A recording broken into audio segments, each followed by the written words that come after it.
Përshëndetje të nderuar miq. Jam këtu pranë jush për të ndarë një komentimin tim, një qëndrimin tim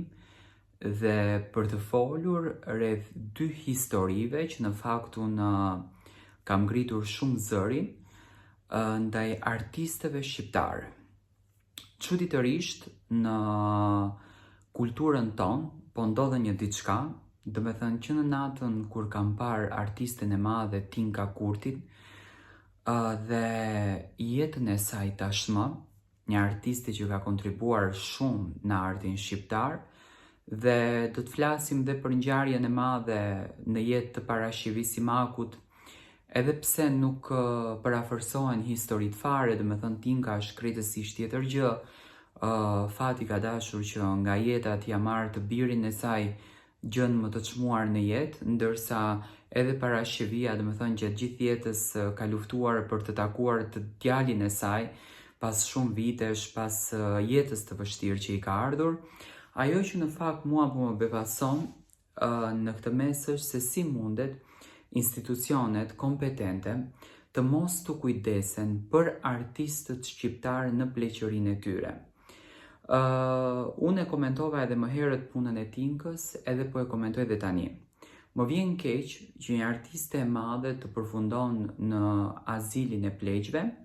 në asnjë mënyrë duke ofenduar azilin, por as pleq të cilët janë aty, sepse unë e di që Tinka ka gjetur një ngrohtësi dhe një dashuri shumë të madhe, ka gjetur një mbështetje shumë të madhe, por mendoj që institucionet kompetente për respektin që duhet të bëjnë ndaj artistëve tanë në moshën e tyre të pleqërisë është jo normale që i harojnë në këtë pikë. Nuk është udhëheqja e një institucionit vetëm për të ulur në atë karige, edhe për të menduar sa korrupsion do të bësh. Nuk është institucioni për të pasuruar. Institucioni është për të ruajtur këto institucionet e gjalla që ne kemi. Margarit Xhepa, Tinka Kurti, Parashivis Simaku, dikur Med Bega, i cili ka ndruar jetë në kushte të rënda financiare, e shumë artistë të tjerë të cilët kanë dhënë kontribut të madh për popullin shqiptar, kanë dhënë jetën e tyre të gjithë në skenë, vetëm që të respektojnë popullin shqiptar, ndjekësit e tyre, ato që i kanë duar trokitur, në vitet e tyre më të rënda, kur është dashur që ato të respektohen, kur është dashur që ato të nderohen, dhe kur është dashur që për ato të kujdesen, institucionet kompetente i kanë harruar dhe falë ndonjëherë kur i shikojnë nëpër televizione, ju kujtohen.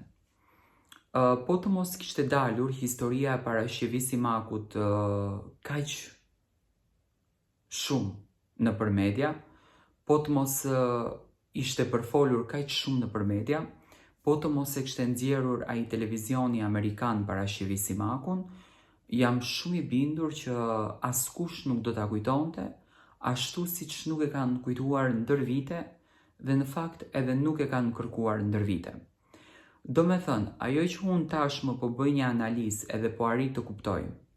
çfarëdo që të japësh në këtë vendin tonë të dashur, në fund nuk do të vlerësohesh fare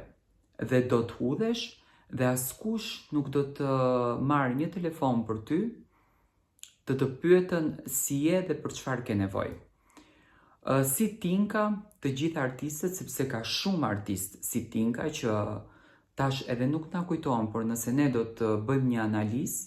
do të themi ku janë këto artistë, ku bëhen këto artistë, ku flenë këto artistë. Përjetoj një fat të këtillë. Të qenurit të marrësh pozicionin vetëm për karige dhe për të bërë lek është turp. Unë mendoj që institucionet nuk duhet të presin që ne të shohim artistët tanë në gjendje jo të bukur, por një artist duhet të ketë kujdes të veçantë nga institucioni një artistit madh duhet i sigurohen kushte që të ketë një pleqëri të mbarë dhe për të kujdesen njerëz special, sepse artistët nuk janë njerëz kot. Ato janë njerëz të cilët kanë dhënë jetën e tyre, kanë kontribuar për jetë në skenën tonë, kanë rritur këto që sot udhëheqin institucionet, dhe unë mendoj që nuk duhet haruar, por duhet mbështetur, ashtu siç bota jashtme i vlerëson, i ruan standardet e tyre dhe ju jep një pleqëri ashtu siç ato e meritojnë. Dhe tek shqiptarët, fatkeqësisht, institucioni nuk vlerëson asnjë gjë përpost korrupsionit, interesit privat, edhe duke lënë në hares të gjitha ato që mbajtën gjallë kulturën, muzikën, gazetarin, gjithçka që lidhet rreth kontribimit në një shoqëri, sidomos shoqëri si ajo shqiptare. Dhe mendoj që dhe duhet të ngrejmë zërin, që të merren masa të shpejta për artistët shqiptar dhe t'ju sigurohen kushte të mira, t'ju sigurohen pensione, paga më të mira, që ato të jenë të vlerësuar dhe të jenë të nderuar në veten e tyre për atë që e kanë bërë. Nëse ne nuk na shkon në mendje të flasim edhe të kërkojmë vlerësimin e tyre, siç folëm për Parashëvi Simakun që sot me ndihmën të Eltoni Lirianit, Parashëvia rikthehet e bukur, e dashur, e ëmbël në skenë, po të mos kishim fol, po të mos e kishim ngritë zërin, Parashëvia do t'ishte prapa aty ku ishte. Dhe për këtë gjë, dua të flas edhe dua të them që institucionet janë ndërtuar për institucione si këto. Dhe nuk duhet haruar pa marrë parasysh cila qeveri është, asnjëra qeveri nuk e ka nderuar. Artistët tanë, sidomos në moshën e tyre të plakur, kanë më shumë nevojë se kur për ne, kanë më shumë nevojë se kur për ndihmën dhe institucionet, sepse ato nuk e kanë më mundësinë dhe fuqinë për të punuar, për të siguruar qoftë edhe barnat e tyre.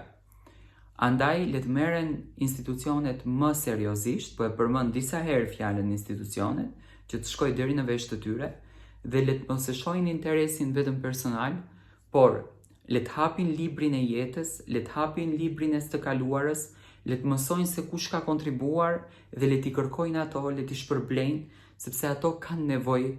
për vlerën që kanë bërë në jetë. Atë që bën duhet ta marrësh bumerang. Dhe jo të ikësh nga kjo botë pa marrë atë që ti e meritove. Faleminderit shumë.